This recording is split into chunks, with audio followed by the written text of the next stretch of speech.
rest of the semester, and it's looking pretty good, right? That John's going to be able to be here on the last. So President Alger is going to be at the last session to kind of interact with you all and get a sense of what's been going on. And that last session is going to. You have to dress up. You have to certainly dress up. You have to wear purple. You have to wear your Duke Dog outfit. And if you don't have a purple tie, you should start working on that, Ron.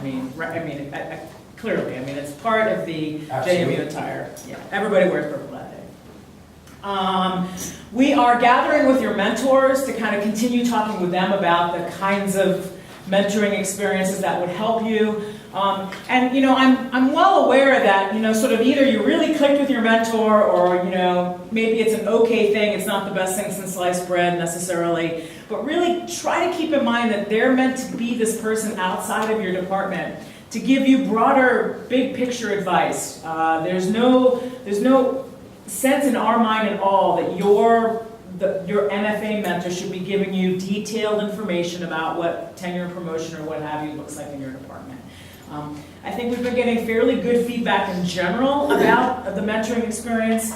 And so in terms of assessing MFA, what we're going to continue to do is send you little mini surveys about these experiences, because that's sort of part of our groove that we get into.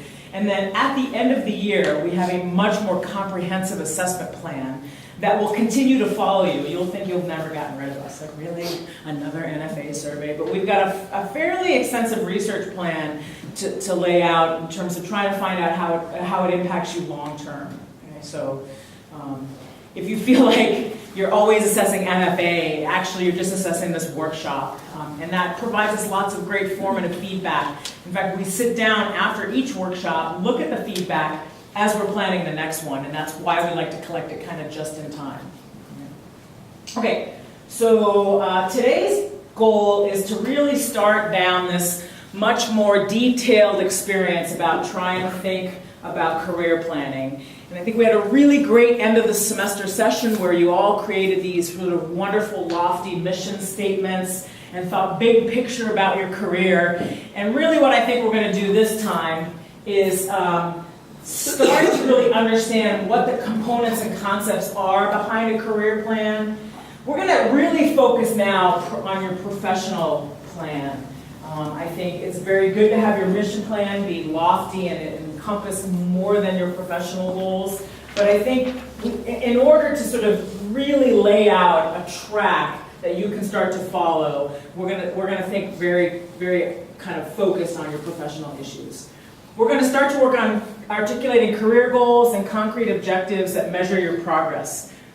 So what we're going to do is we're going to kind of go through this process where we try to clarify what it is we're trying to do. We're going to define key aspects of a career map.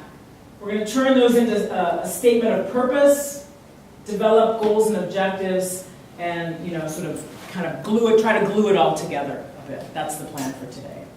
In front of you is what we refer to as bright ideas.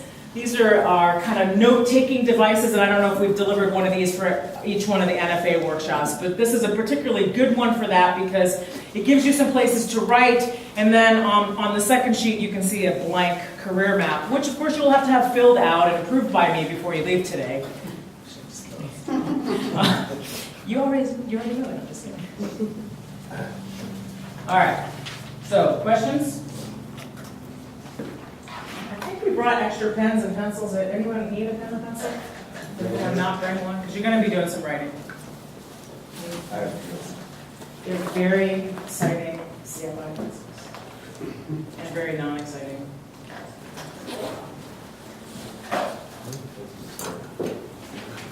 All right, so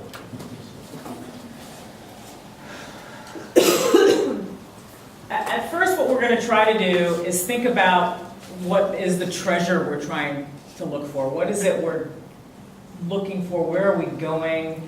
What is sort of going to define for you success, right? So this buried treasure is you getting promoted. Maybe your buried treasure is moving into a different kind of position. Maybe your buried treasure is to improve your teaching. Maybe your buried treasure is to make more scholarly contributions.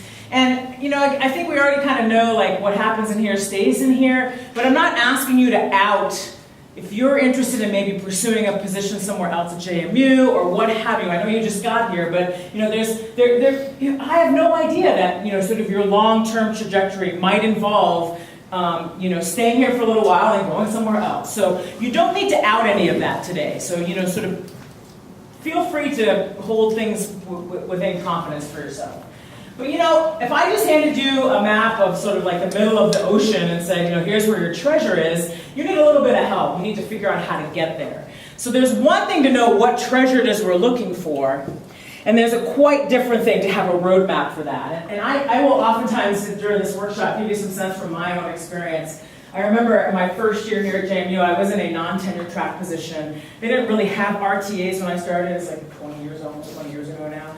I think they called me a visiting assistant professor or what have you, but they didn't really give me any research support. I didn't have a lab. For a biologist, that's kind of like, part of my arm is gone or something. I'm not doing research, so I didn't really know what to do.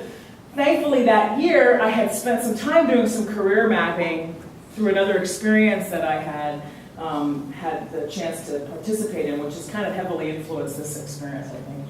And I remember about halfway through that first semester, when I'm being bombarded, I know you all know what it felt like, right? It's just this wave of students and teaching and la la la la. I was like, oh my God, what is it I'm trying to accomplish again? And I remember pulling that plan out regularly and going, okay, right, you're supposed to be looking for NSF grant opportunities. You're supposed to be, so even though I may not have had like everything written into my calendar, I knew enough that I had thought through it at some other time, and I would just pull that sucker out and be like, okay, right, I'm supposed to take a left now.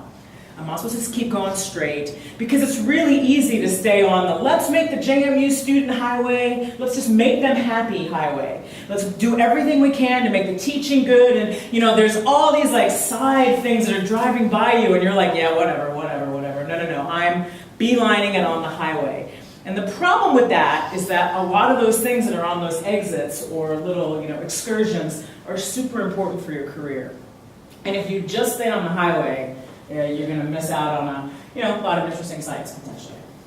So we need a sense of purpose. We need to understand not only our goal, but how it is we're going to get there. All right, so this is your first activity.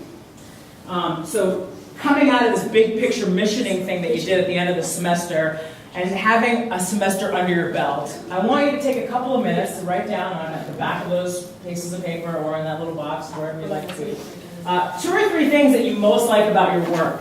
What most excites you about being a faculty member.